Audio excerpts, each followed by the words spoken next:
As you can see here, this is the wall I want to plaster. So at the moment I'm trying to get rid of the old adhesive, and I was working by hand with a hammer and chisel.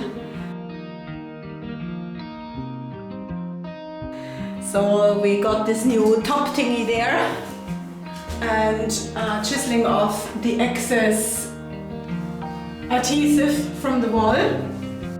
Okay, you can see I was already quite busy. So next week I will be plastering. We have now, what do we have? We have Wednesday. So I have a few more days until the next thing. I'm looking as well into a new radiator, because this is a fairly small room with a fairly small window. I don't want the towels to be moist forever. I was looking into towel warmers and the heat we need for the size of this room. It's called BTU. This is what you need to look out for when you calculate the size of your radiator. So you need to calculate first of all the cubic meter of your room, more or less. There's websites, BTU calculators. If you Google this, you'll find it. And yeah, so I want to get a towel warmer here, nice and tall and fancy looking, white as well, and where we can dry our towels then a little bit faster than just if you let it air dry. This has to happen again as well this weekend. I hope I get the radiator in time, the ones I liked, and I checked out online. I don't know if I can get them locally somewhere, so we'll have a look. I know the BTU now, so I just need to find the radiator. So the worst part of the dusty stuff is done. We removed all the adhesive there now. If I'm perfectly honest, I'm starting to get sick of it now. There is literally dust everywhere downstairs. Although I try to clean as good as possible. You can see here everywhere the adhesive is gone. That here on top is just kind of filler to make it level, because, I don't know, the blocks don't seem to go high enough anyway. So we left that in, so we have less leveling to do.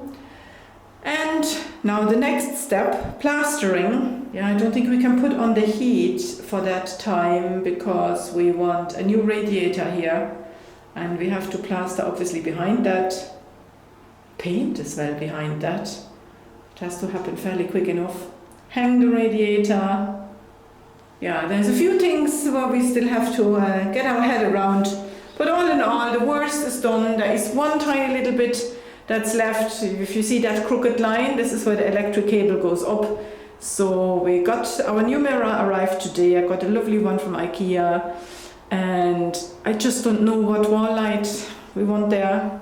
I haven't found anything I like yet, but it's tomorrow or never. I have to make a decision when we're in town and looking at things and buying the plaster.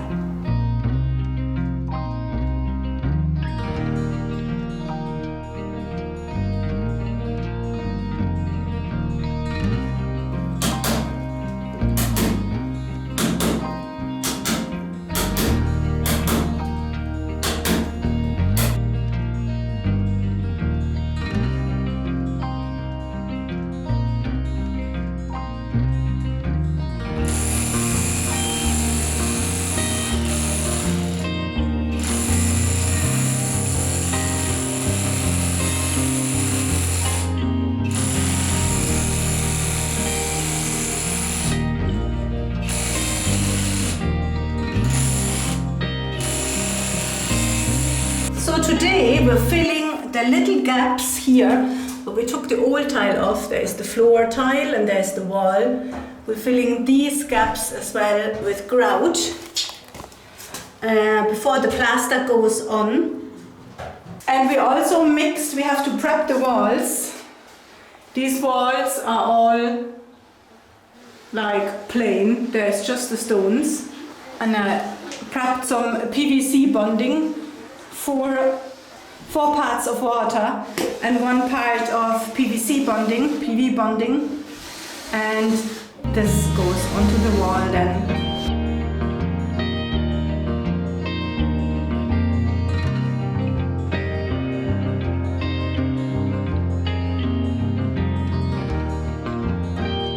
So the first coat of plaster is on, as you can see, and I'm really thoroughly enjoying it.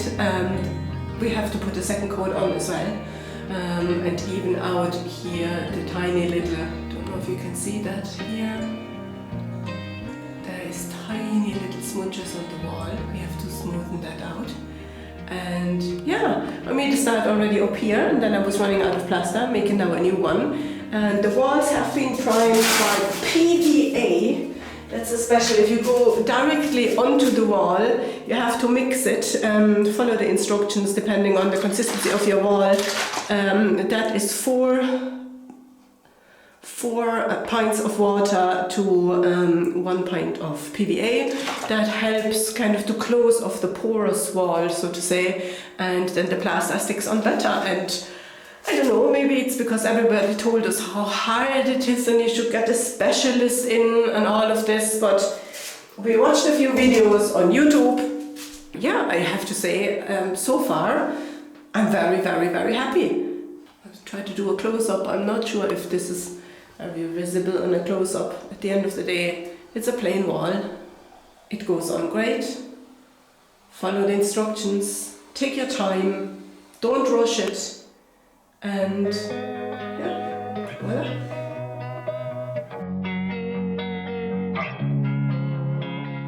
Losing time, I'm fading fast. I just wanna make it last. Try to let go of the past. I close my eyes, embrace the blast. Sleepless nights and headaches stack. Restlessness to hell and back. What's my purpose? What do I grab? A slippery surface, a heart attack.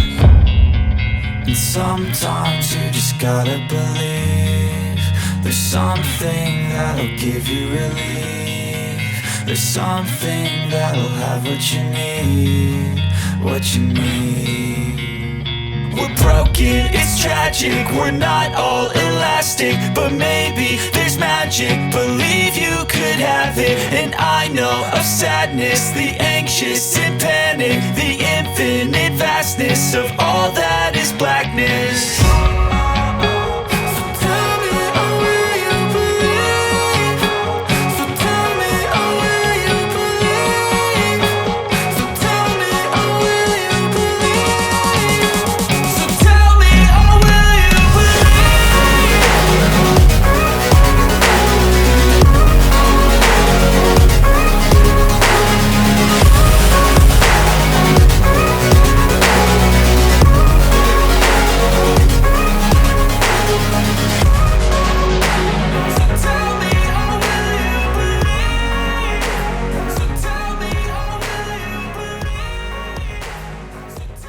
Okay, it's the next day.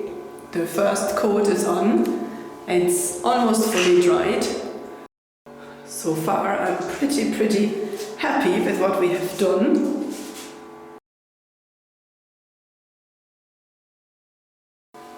You can see here there's little patches we need to kind of correct.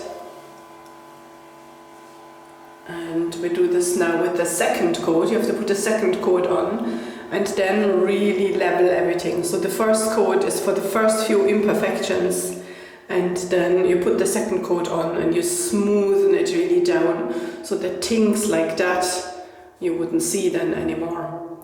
And this was my first wall that I did.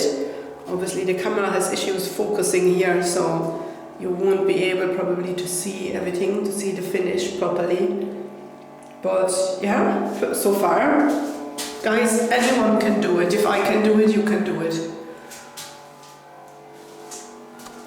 There's a shortage on craftsmen, and obviously it takes not as long as if you do it yourself. It's finished a bit faster, but in my opinion, if you want something done, do it yourself and save yourself hundreds, if not thousands.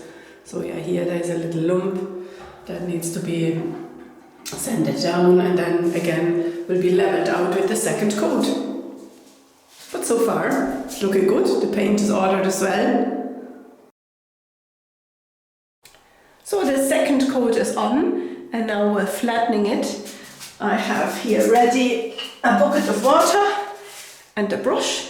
So you have to, whenever there is a slight little kink or something that's not perfect, you wetten it a little bit and with your trowel you are trying to flatten it. I try to get a close-up later. We're working in a tandem today, so to finish this off as quick as possible. I can't wait for this bathroom to be finished.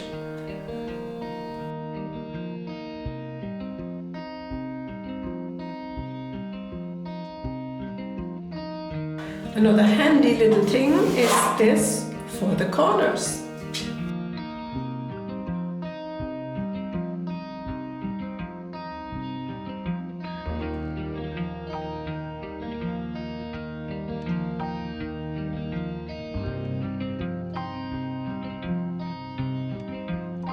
So everything has dried through very thoroughly now. I just sanded some imperfections there as well. I need to go over this with a cloth, and then the walls are ready for priming. You can see here, it's all dried through. You shouldn't speed up drying out your walls or they will crack, and you shouldn't paint over walls that are still too wet or the paint would flake off.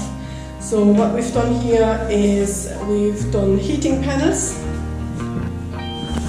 We use a dehumidifier, and we have this little moisture reader, very handy to have in an old house, where we could test the walls, what is the moisture content. And it's around between 8 and 11 for all walls. So I think that's good to go now, because this is basically what all the walls in our house are. Some even higher because it's an old house. Yeah, so I think that should be fine. So I'll go over it now with a cloth that has been drying through, and then I will prime the walls. I got a special primer here for bathrooms. It's extra durable, and you should prime your walls if they're freshly plastered, if they're new. So if you're in a new build or something like that, or you've done a new wall, you should at all times use a primer. And so that's this one here. It's extra for bathrooms. It's just plain white, and it's anti-mold. It's very good. It's from Ticorila. I ordered this one from the Carlo Paint Hub. They're very good with advice and everything, especially fun when you're a DIYer and you have tricky projects you're tackling. They're very helpful. So today will be the day of priming.